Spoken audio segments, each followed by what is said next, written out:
Tonight, a Winnipeg serial killer is sentenced in the killing of 4 Indigenous women. This is a path forward, and this is the result of a lot of hope, prayer, aspirations from generations that have come before us.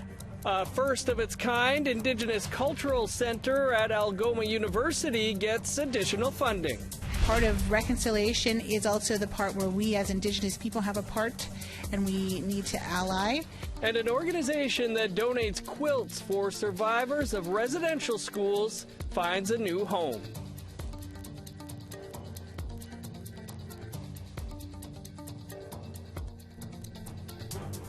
Good evening, I'm Dennis Ward. Welcome to APTN National News. A serial killer who killed 4 Indigenous women in Winnipeg was sentenced today to life in prison with no chance of parole for 25 years. Families, friends, and supporters had a chance to read their victim impact statements about how the killings in the spring of 2022 affected them. With more, here's T.R. Wheatley and a warning there may be some distressing details. Inside, in front of a packed courtroom, there were 12 family victim impact statements that were read. Each had a similar message. They talked about the profound loss and pain that they constantly face, including the deep emotional and psychological trauma. Many talked about sleepless nights and the fear for their own safety after hearing the gruesome details during the trial of how Skibicki was intentional and racially motivated when he killed Rebecca Contois, Morgan Harris, Mercedes Myron, and Mashkode Bejiekwe, or Buffalo Woman. I'm happy that he'll be behind bars, but no, there's never going to be enough done to help me feel any better. What he did to those women, he deserves the exact same thing. King's Bench Chief Justice Glenn Joyal said he was reluctant to give the sentence, knowing he could only give the mandatory life sentence with no chance of parole for 25 years. He made 4 of them, 1 for each victim. Meanwhile, moments before, Joyal had ordered Skibicki to stand 3 times before he listened. Joyal asked him anything to say, to which he immediately responded, "Nope."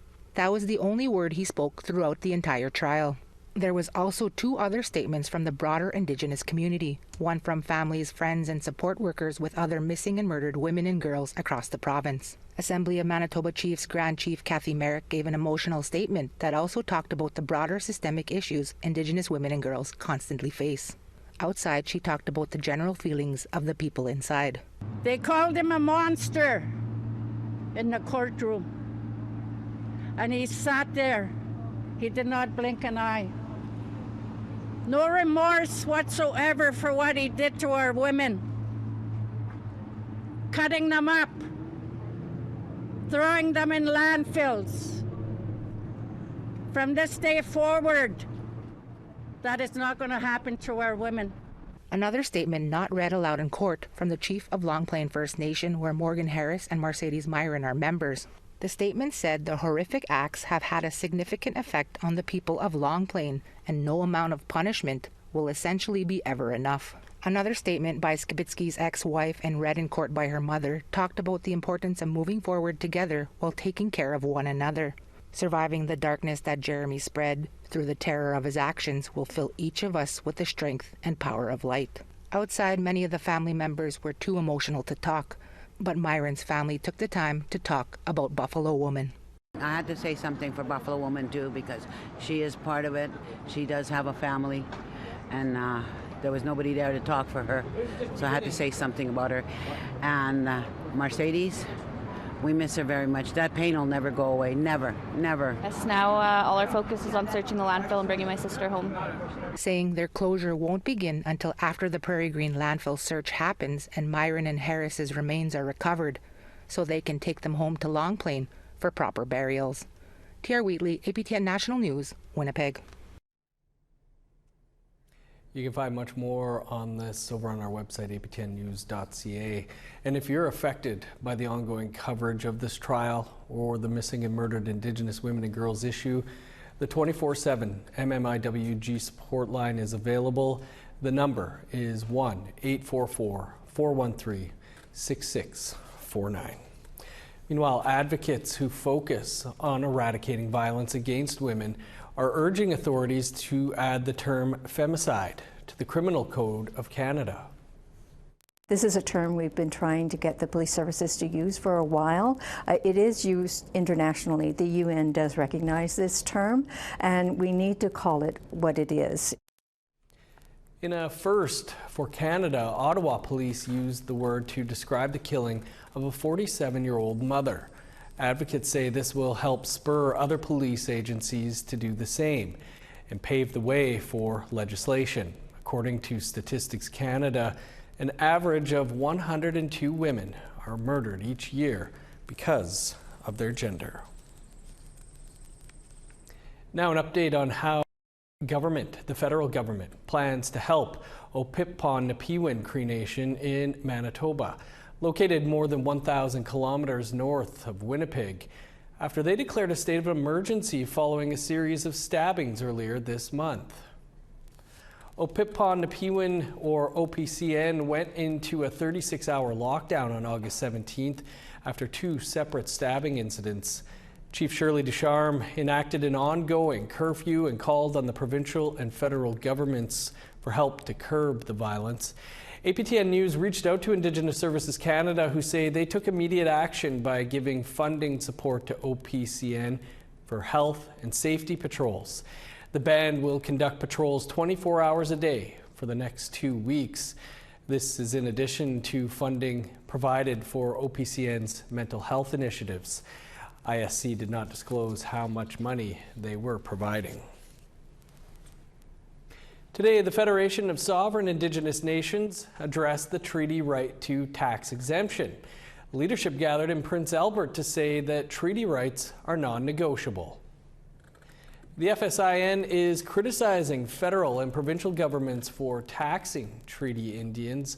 First Nation leaders have historically maintained that when the numbered treaties were signed, the Crown agreed to exempt band members from taxation.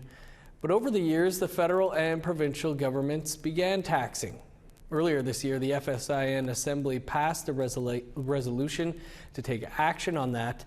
The FSIN says they will take the issue to court if the governments do not stop. The Ontario government is providing $2 million in funding to Algoma University in Sault Ste. Marie. It's for the construction of an Indigenous cultural centre expected to be finished by the fall of 2026. This comes after a $5 million contribution from the federal government announced earlier this month. APTN's Mike McDonald has more. The director of Makwa Wakaigan says the cultural center will be a first of its kind, focused on truth-telling, relationship building, respect, and healing. I think people are really excited to see the possibilities of this as not just a construction project, this is not just an initiative, this is a path forward, and this is the result of a lot of hope, prayer, aspirations from generations that have come before us. Attending this week's funding announcement was Shirley Horn, founder of the Children of Shingwak Alumni Association, which is a residential school survivor group. Horn was also the first chancellor of Algoma University. This is a journey that I embarked on when I was 7 years old and walked up the steps of then Shingwak School to become a resident and to be a part of the history that took place in this country. I'm grateful for the fact that I'm here today and to be able to enjoy the very hard work that has been done through the years. Without the community, the survivor community, their hopes, their aspirations, their prayers, their vision, the foresight that they had, none of this would be possible. The name Makwa Wakaigan was thought to be an appropriate name given the cultural significance of the bear. Makwa Wakaigan is a very special name, meaning the bear, which is a symbol of the healing process that Aboriginal people have in their stories and in their lives. We did a lot of ceremony around the name and seeking the name for such an important part of Algoma University. The structure behind me is on the site where Mukwawekaigan will be built. It's located next to what is now known as Shingwak Hall, which is the former Shingwak Residential School. Mike McDonald, APTN National News, Sault Ste. Marie. Thanks, Mike. We're going to speak with the National Chief of the Assembly of First Nations after the break. But first, a hip-hop artist in Canada has a warning. It's about the use of artificial intelligence, or AI, being used to defraud fans. Sav Jonesa brings us this look at this exclusive story coming to you soon on APTN National News. Multi-award-winning hip-hop artist Dreeza says accounts impersonating him are popping up across social media platforms. They're trying to steal money from his fans, and some are going as far as creating deep fakes, videos made to look like him by fraudsters using generative artificial intelligence. So for me, I could see the mouth. Yeah. Like it was definitely manipulated. And yeah, the way the eyes are it was different. It was so weird to me. It's like, it was almost like seeing a robot version of myself, you know? And it freaked me out. That exclusive story will be coming to you soon on APTN National News.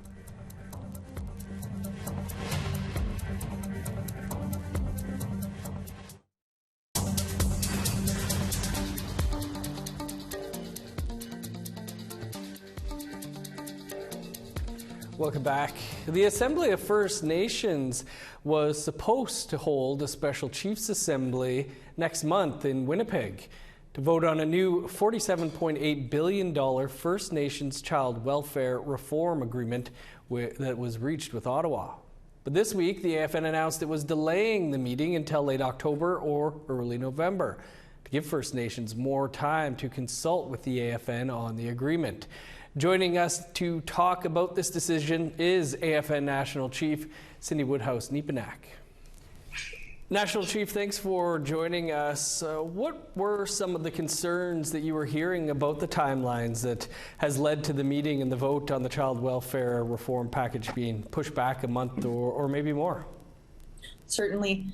Thanks, Dennis, and thanks for having us. There's been a few different regions that wanted more time to review.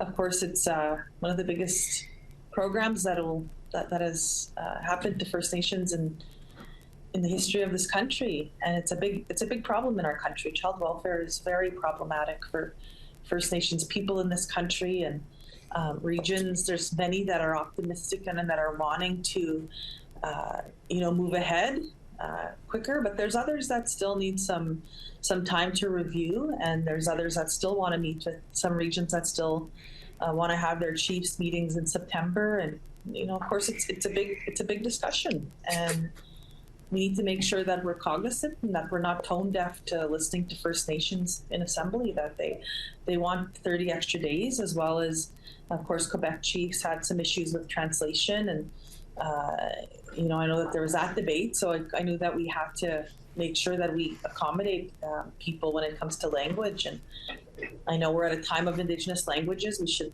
also always make sure that our own people, that our languages, our First Nations languages are covered. In this case, they're not, and I think that calls for a big discussion on that. Right. Oh, well, you've been out speaking with First Nations about this proposed package. The funding spread over a 10-year period. What are some of the things that you're hearing from First Nations aside from language? Certainly. I think, there's regional representation is a big one, and we're going to have to fix that, right? We're going to have to make sure that every region is covered off in this agreement, and to make sure that regions have a voice. And I know that, of course, negotiations are always a little bit tricky, and you're dealing with other parties when you're at a negotiation table. There's many others at the table, but at the same time, I think the other parties have been very, very receptive to working towards that and having regional representation. Was there any concern that support wasn't there at this time for the deal, and what would it mean if it was voted down? It could be really, I think, there is always good discussion, and I think people want to understand it a lot more. I've seen many different legal opinions, I've seen many different political opinions, and it's good. I'm glad that this conversation is happening. If it doesn't proceed, then everything just falls off the table and gets wiped clean again, and guess we're back to square one. And I don't think chiefs want to go that route. What I'm hearing is, of course, they're positive on this agreement, and they just, they want to make some tweaks here and there, and we're certainly working through that towards the summer and this fall, and it'll give us time to work with the other parties at the table to make those adjustments as needed, and work with Canada, work with other plaintiffs in the case. Yeah, I guess when it comes to the parties involved, the statement that you put out yesterday said provincial premiers and their ministers should be part of this discussion. How come? You know what? They've been part of the problem for many, many years, and I know that we, thankfully, First Nations had a hand up at the Supreme Court, and I know that the provinces were told by the courts very strongly from the Supreme Court that they don't have jurisdiction over First Nations children. However, they're very intertwined into this area when it comes to First Nations. It's like they always want control, and they still do have control. And I know that unraveling some of that and putting more of this towards First Nations-led approach, more emphasis towards First Nations taking control over child welfare, it's going to take everybody at the table to talk through that. They also provinces should not be left off the hook for their role in this over many decades. They've done, under their policies, have been very hurtful towards First Nations, and I think that they need to be held accountable for that as well. National Chief, you mentioned, this is the biggest deal that's been presented to First Nations in a long time, if ever. Is the breakdown known yet of where the money would be allocated to First Nations across the country? Absolutely. Like there's stuff for housing and infrastructure, trying to build that infrastructure to bring our families back, band support services, all that prevention money will now go to First Nations, but also there'll be regional breakdowns probably by tomorrow or the next day. There'll also be community by community breakdowns, and I think that we have to be open and transparent with communities on what they got before to what they'll get now. Mm-hmm. And I know that it's a big decision, but I think that they should know all that. They should know the figures before they make a decision for themselves. Yes, I'm sure a lot of people will be looking forward to getting those facts and figures. National Chief, really appreciate you taking some time here for us today. Thank you. We'd like to hear what you think about the child welfare reform package or anything else you'd like to get in touch with us about. Here's how to continue the conversation. If you have a story you want to share, you can send us an email to news@aptn.ca. To read and watch our stories, go to our website, aptnnews.ca. You can also find us online on your favorite social media sites, including TikTok, YouTube, LinkedIn, and X. Follow APTN News to join the conversation and see our latest stories. A group that makes quilts for residential school survivors is moving into a new space. That story and more still to come.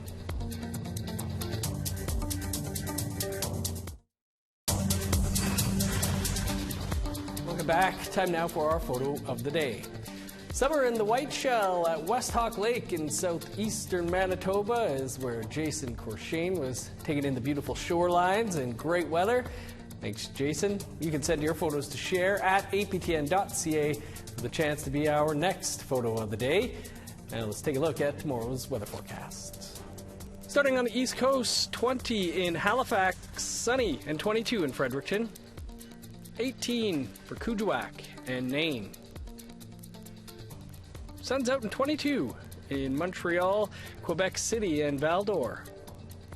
24 in Sault Ste. Marie, sunny in 22 in North Bay. In Northern Ontario, 22 in Thunder Bay, showers, and 22 in Sioux Lookout. 20 with rain in God's Lake, 19 in showers in Norway House and the Paw.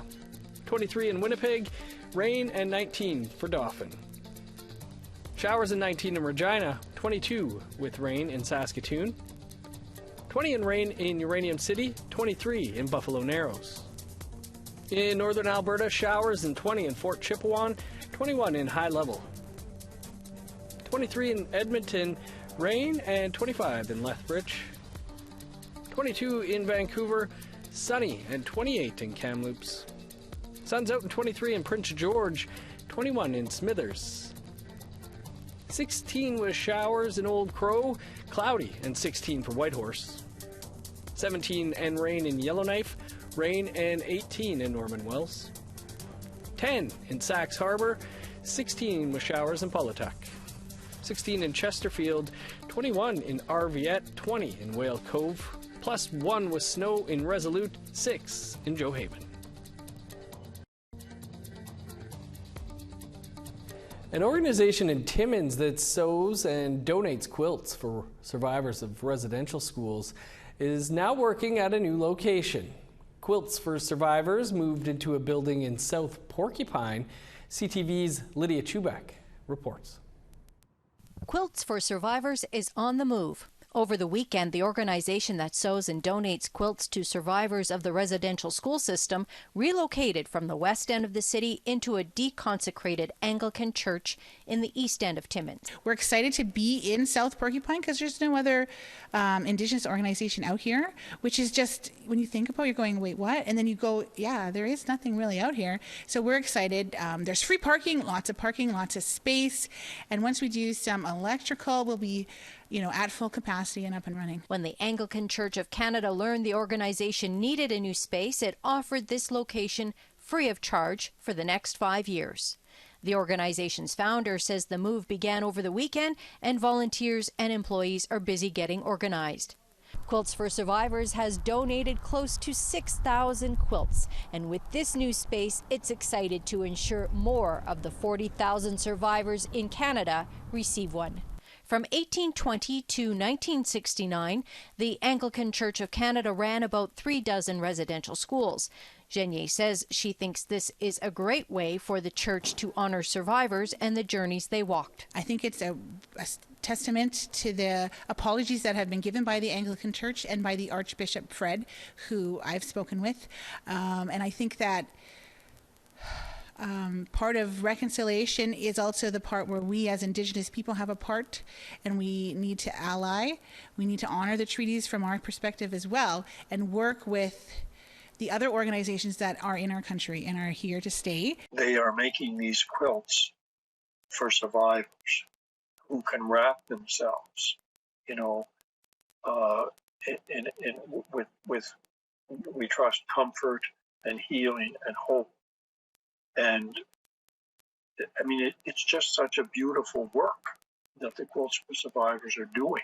Quilts for Survivors will begin operating out of its new location on Tuesday and will hold its grand opening on September 20th. Lydia Chubak, CTV News, South Porcupine. Great organization there. That's all the time we have for your APTN National News for this Wednesday.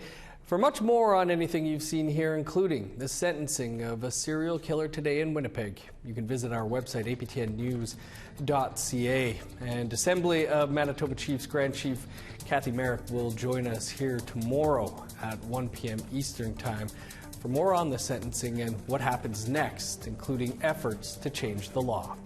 I'm Dennis Ward. Marcy Miigwech, thanks for being with us. Stay tuned for an encore presentation of Face to Face. That's up next. We'll see you back here tomorrow.